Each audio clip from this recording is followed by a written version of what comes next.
Hello, and welcome to the Cancer Journey podcast. I'm Alicia. I'm Sherry Ann. So today we're talking about the messages our body tells us, especially on a cancer journey. It changes and it becomes something that we want to empower everyone to listen to. But before we get started, we'll do our PESH check-in. So Sherry Ann, why don't you go first? Okay. So physically, I'm a 3.2. Okay, 3.3.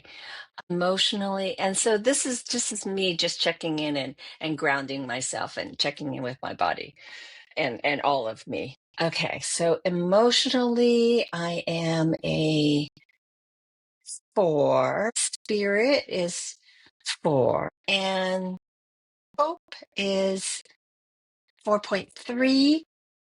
And my word for this moment is hazy. My turn. Physically, I am a 4.2.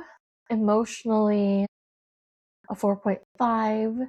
Spirit is a 4.1, and hope is a 4.2, and my word is floopy. So That's a our fun word bodies, to say. it is a fun word. I just feel like I've been using it so much recently. I'm like, well, yeah, that's the word. That's how my week feels right now. It feels floopy, and it gets to feel floopy. So I think between both of our words, like, I'm not saying that those words are like directly correlated to the messages our body is telling us, but our being is telling us that, and good on us for recognizing that in our word.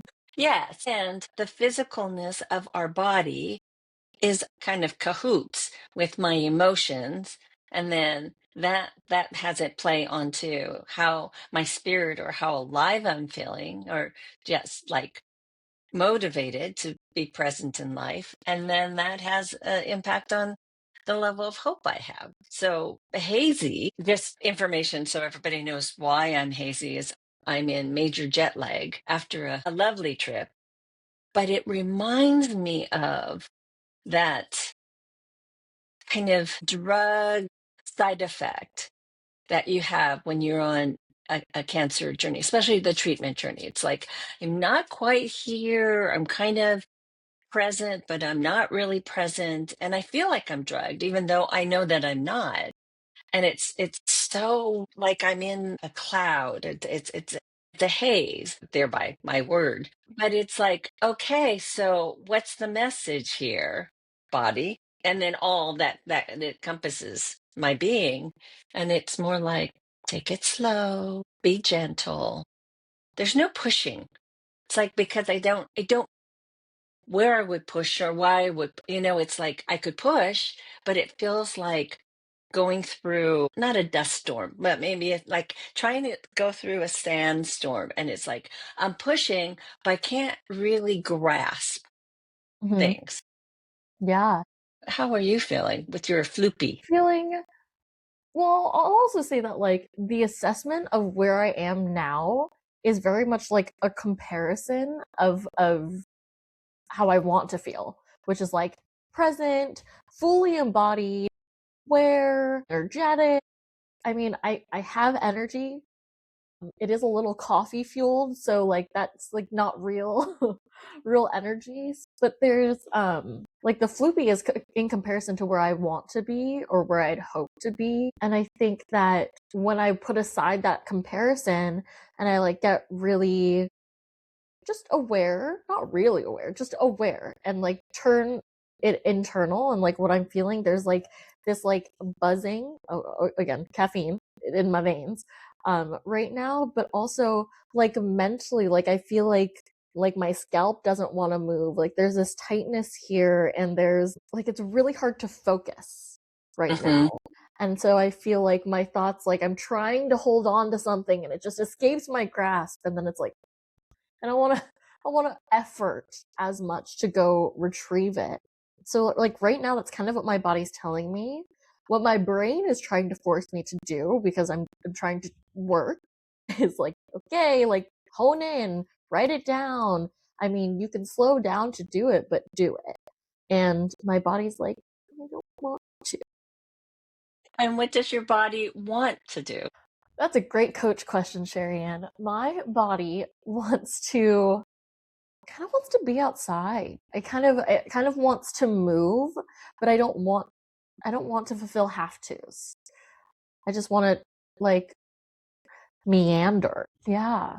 What does your body want? Well, I just came from outside and I kind of pushed it because I was out with the dogs. And I realized how weak I am, which is so fascinating. And that is also a message. It's like, the reserves aren't quite there. Something is not in we're not in alignment. And so the weakness is I need more rest. I need like not pushing. That's what my body say. Of course, like you, my mind is like, but you got a long list of things to do here, sitting right next to you, and your pencil, and your list, and it's like time's a ticking, things to do, and I think that that's indicative of what happens too on a cancer journey. It's all of a sudden your body is sending messages and also making you feel a certain way, and then you still want your brain still is clicking on going, but that's not our norm, that's not what we normally do. Let's go back to our routine, or let's look at the task at hand. And I love this slowing down and really checking in, because we are like the amalgamation of all of it, and it is important to listen to our body. I think that's the error that we make often, is we are all head, and the bigger part of us is our body. But wow, that negative ego inner critic is so strong and so loud that it's like trying to overpower all the other pieces of me. And so to honor me truly, it's like encapsulating all of it. It's like, okay, so we're feeling weak, we're feeling hazy, we don't quite have it all together. What do you need in this moment? And pay attention to that so that I can give that to myself, because only I know what it is. And only I know what it is if I go inward to check in and say, okay, what is it that you need? And I think nourishment, like a yummy bowl of soup sounds just phenomenal. And I'm trying to check in as I'm talking right now. It's like, what else? It's like nourishment, but almost like you just like love on your body. That's what it's wanting. It's like reconnect with me. And then I could feel my emotions going, yeah, and my spirit going, ooh. So I must be on track, because all of them are raising their hand going, yeah, yeah, yeah. So I think maybe a yummy bath, and then like yummy lotion that says, I care about you. Let me take care of you. Yeah. What I'm also hearing is there's this constant battle, and I think on a cancer journey, you absolutely feel this battle of like what I should do versus what I need to do or what I want to do.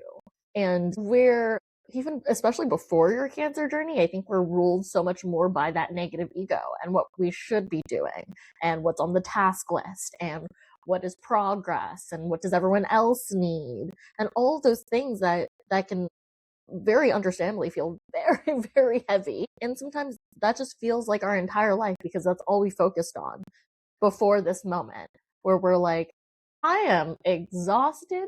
That is not what I need. Like, we think that that will be fulfilling because it's the next thing and it's what you're supposed to do and all the reasons that we put behind it. But that's not always what is going to fuel your body, your being, your spirit, your emotional self. Like, you are not necessarily always in that equation of what should be done. Sometimes you are, like taking a shower, taking a bath, like that can be both, that can fulfill both pockets there. But sometimes and oftentimes it's not, because these have tos become so weighted with someone else's expectations, or the expectations are out there, that they don't satiate what's here, and they don't nourish you, they don't nourish what you actually need. And sometimes it's just the energy of them, the energy of like, go go go, and I have to, and come on, like it's all right there, like why can't you do it? And there's so much like energy and forcefulness wrapped up in what happens here. And sometimes it's just that forcefulness that detracts from what you actually need which is softness and slowness, and like gifting yourself and treating yourself feels so out of range when we're in this forceful place. And so when we slow down for a second and take that beat of like, what does my being need? Does it need a bath? Does it need that? Does it need to be just wrapped like a burrito in a really soft blanket and just like closing your eyes and taking a little rest? You know, like when we recognize what our body needs, especially when your body is loudly telling yourself, and this is like especially when you're on a cancer journey, you've been through treatment, you're exhausted, like all parts of your being are exhausted, that forcefulness really is not serving you in this moment. And so, wow, are we not really given the space often or taught how to be like, okay, let's pause and see like what's here. Like it's like taking your temperature or like your heartbeat, I mean, and being like, what does my body need and what do I need to even slow down? Actually, when I do like, you know, I'm like checking my pulse, all the forcefulness feels like my heartbeat is picking up and my nervous system is like so on. It's like ready for not action, it's like ready for the worst to happen. And how do I want to be prepared for it? Versus when I'm taking care of myself, I'm letting my heartbeat slow down. I'm letting myself tune in to what is actually needed and letting myself breathe and telling myself that we're safe and it's actually absolutely okay to do something that maybe feels silly or unproductive just to take care of myself so that I feel better. So agreed. I mean, everything that you said, and I was relating it to the cancer journey, especially when you're an active treatment journey and all of a sudden you're hyper aware of the pulse, hyper aware of how your fingers feel, your toes feel, just you're constantly checking in a sense of how's my body doing for any kind of indication that you're good or something's going wrong. And then so that connected to your spirit and your mindset going, I'm worried. And then so that the hypervigilance of click, click, click all the time, it can be exhausting. And where, like you said, when you're just connecting in, when you're breathing, I loved when you said that because it's like, are we breathing even? And just in the moment when I said that, I noticed that I held my breath. But we do that unconsciously. It's so fascinating. And yet we can't survive without breathing. And to give ourselves that breath, like that long breath, so that when your heart's going thunk, thunk, thunk, thunk, thunk. And it always fascinates me to take my pulse because it's like, oh, I think stress is in the room. Okay.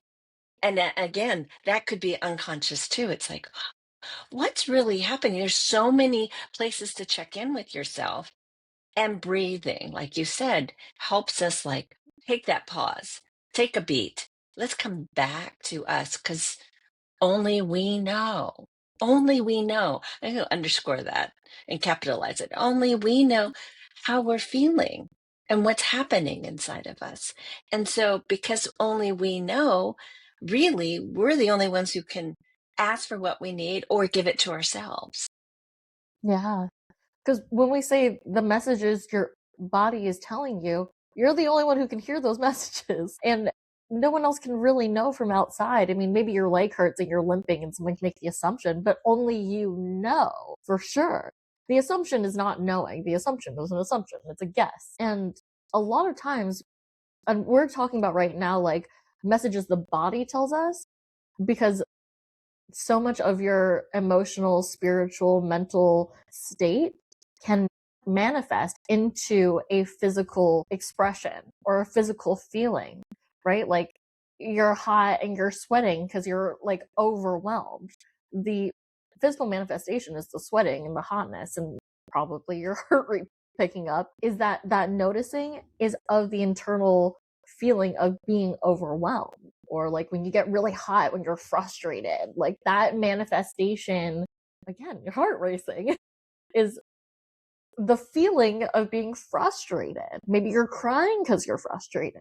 And so when we notice that, it's just easier too to notice the physical manifestation and the physical way that your body is reacting. You have a headache, something like that. It's a message from even deeper within you telling you that something is not right or something is here for you. What is it saying? Because a lot of times it's hard to be like, how are you feeling? To know, right? Like when someone asks like, "Oh, how do you feel?" You're like, "Oh, I'm good." It just immediately off the bat. But if someone's like, "What's something physically that's happening?" Not someone else asking you. I think it's better for you to ask yourself, like, what physically is happening here? Sometimes it does manifest as pain for people. Sometimes it's like pain in their chest because they're suppressing their emotions. So what emotion are you suppressing? Uh, that's what's coming up for me now. That like physicality being an indicator that something deeper is going on. Yeah. I mean, I think we've all experienced that lump in your throat. Now, sometimes it's associated with crying because you're trying to hold the cry in, but it's like there's something here that wants to be said, but I'm holding it in, so it's like stuck, and you could feel that the lump, the rock in the throat. It's like, and it's painful. I mean, I can even tap into right now the sensation of like holding in a cry that wants to be let out, or the holding in of wanting to say something, and it is painful. Yeah. Actually, what that taps for me is like chakras. Mm, Many people believe in the chakras and many people don't, but sometimes when you're feeling pain in those areas, it is speaking to something that you are ignoring deeper. Like throat chakra, sometimes you're taking away your own voice. You're not allowing yourself to have a voice. And so sometimes you can find that alignment, which I think is really cool because there becomes a direct line rather than being like my throat hurts and I don't know what that's about. Sometimes it can be, and it can be a place to start exploring for yourself. What message is it trying to tell me? Like my head hurts, like what's going on there? When we align it with chakras, it gives you a place to start. And even if it's not true for you, you get to be like, does this equal this? No, it doesn't. Okay, what else could it be? And it allows you to be curious about yourself and where you're coming from. I love that. Curious. I mean, like the detective, because like breathing, we're emoting all the time. There is an emotion happening.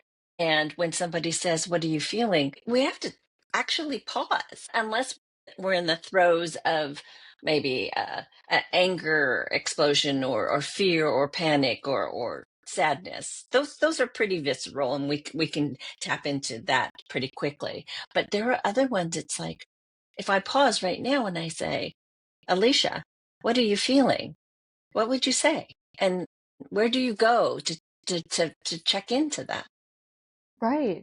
Like I said before, it was like, good? I don't know. It's just like panic makes me be like, just say something general and generic.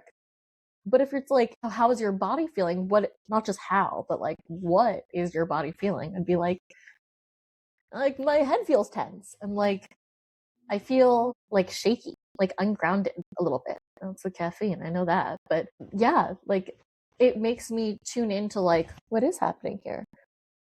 Does my chest feel caved in, or do I feel expressive and like I can sit up straight easily? Like even just like, how is my stomach feeling?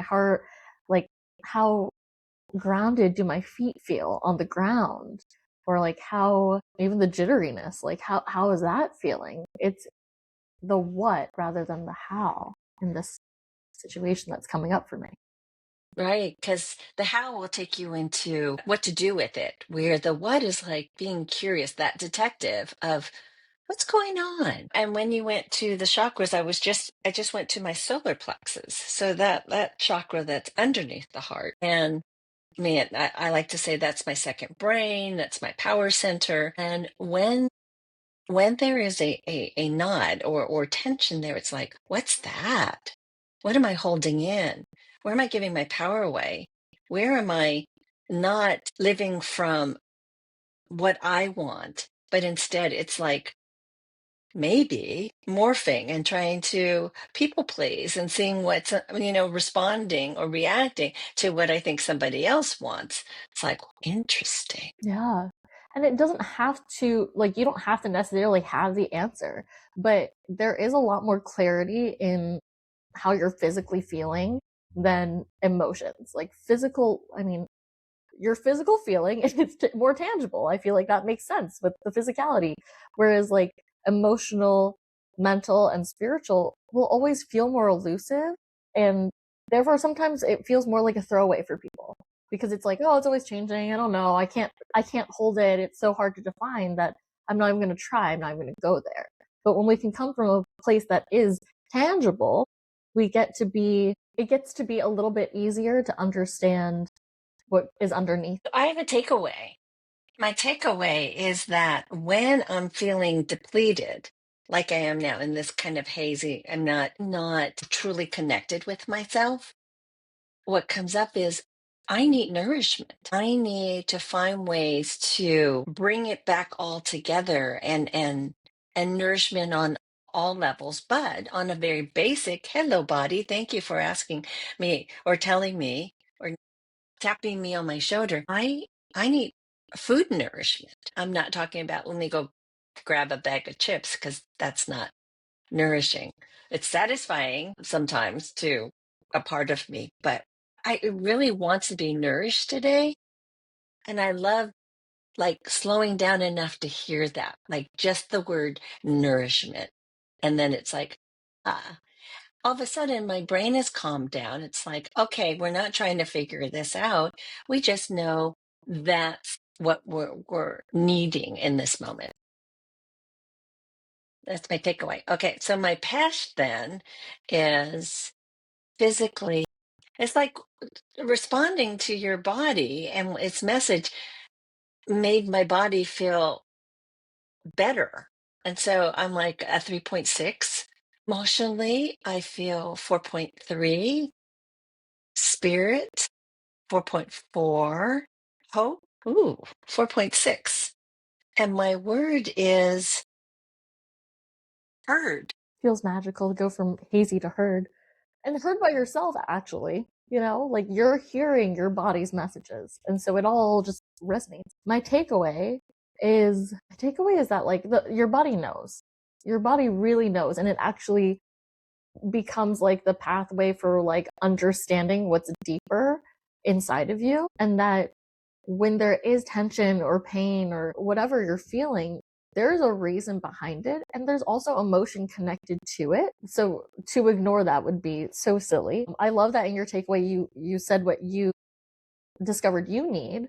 And so for me, what I need is movement. I think I've been like sitting still all day too, and trying to like force myself to hone in, and it's making me kind of just like love loopy, um, which makes sense. And so I think what my body is craving is movement and less like force of thought to be here where I have to be, feeling like I have to make myself do something that my body is like, okay, you need something else. You can come back to this, and maybe you could have it come back with a clear mind if you just give yourself what it actually needs. So that's my takeaway. And my PESH. Physically, I am 4.25. Emotionally, I am a 4.6. It is a 4.4. And hope is a 4.2. And my word is clearer. Well, thank you for joining us today, and we'll be back next week with a new episode. And enjoy the rest of your day. And remember, you're more powerful than you realize.